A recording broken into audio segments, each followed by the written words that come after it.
Hi guys, welcome back to another Cinematic Mike review. Today I'm going to be reviewing Mikael Halfstrom's 1408 starring John Cusack. John Cusack, who's actually one of my favorite actors. And one thing I miss about John Cusack is that I miss him being in leading roles lately. It's not even lately, it's been a long time since I've seen him in anything that's a leading role or anything popular that I've seen recently. He's been gone for a while. But I wish he was back so we could see more of him. The way I think he's an incredible actor, and I think he's great in this film. 1408 tells the story about an author, Mike Enslin, who writes ghost stories, paranormal stories. The thing about him is he's a skeptic about all these things. He just does it to write and entertain people, but he really doesn't believe in any of these ghost stories. He thinks this is all bullshit and there's no possible way that anything could ever happen to him. He finally gets a postcard that's actually inviting him to go to a hotel, but is on the postcard it says not to enter a room, and that room is 1408. Him being him, he decides to fight to get that room. They don't want to let him in, but he's fighting for it to get inside because he wants to see it for himself, to see if there's really some paranormal story to this place.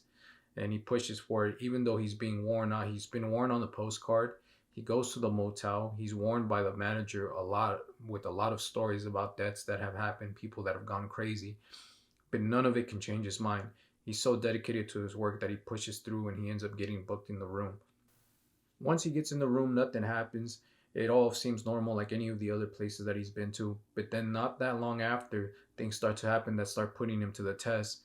Like window smashing his hand on his own on its own, the radio turning on by itself.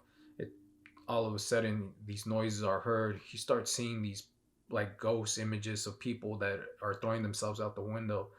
And at first he thinks it's all a game still. He still, his mind is thinking that it's all a setup. He thinks that they're playing tricks on him. He thinks he's been drugged. He doesn't believe it at all until things start getting more serious and he starts believing it. Now that's the one thing that I like about this story, is that it's about a guy who doesn't, at the beginning, doesn't believe in these stories. No ghost stories. He doesn't believe in paranormal. He doesn't believe in any of that. But on the other side, it's a journey where he goes into now from not believing and things occurring in front of you. It's finally leading up to you finally believing, and he finally believes in that there is something scary and some of these things can happen. I think John Cusack gives an incredible performance of being the skeptic person that's kind of like he's kind of like cocky in a way, kind of not really a nice guy, but you realize that he has history. That's something that kind of turned him that way. But yeah, I like the way how it's played out as this guy that's not a skeptic guy, and then how it turns out how you end up getting this guy, throwing him in a place, and then making him go crazy. And I think John Cusack does a good performance like that. Something I picked up on the film that I liked is I like the production design. I like how the room can change to different settings, and a bunch of times there's a setting where it's all abandoned. It looks abandoned. It's all rusted and broken down. There's another one where it's all like ice. It's all frozen, and parts where the walls are breaking. And I like how they were able to have that much money to actually do those sets. Those sets were actually nice, and it's not only one. I think there's like five of them. They're different sets and switches, and it's good for the story. It's good for the movie because you get to play around with your actor and your character right there in different settings, and it's actually part of the story. It's some guys going crazy, seeing things that are not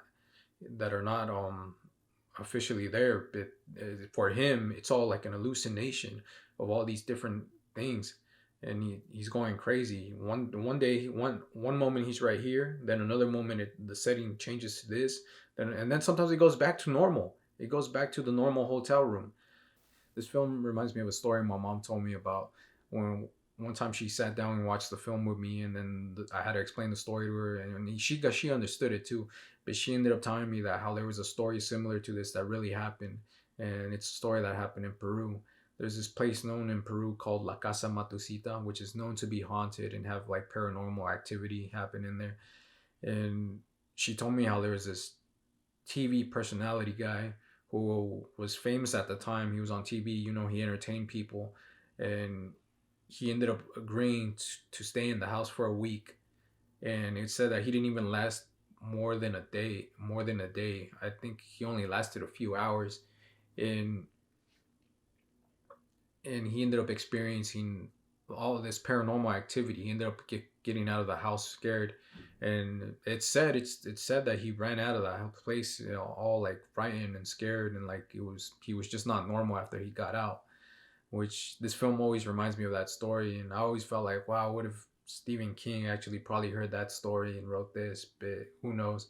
He, but it's similar to that story, and something that I always think of is La Casa Matusita.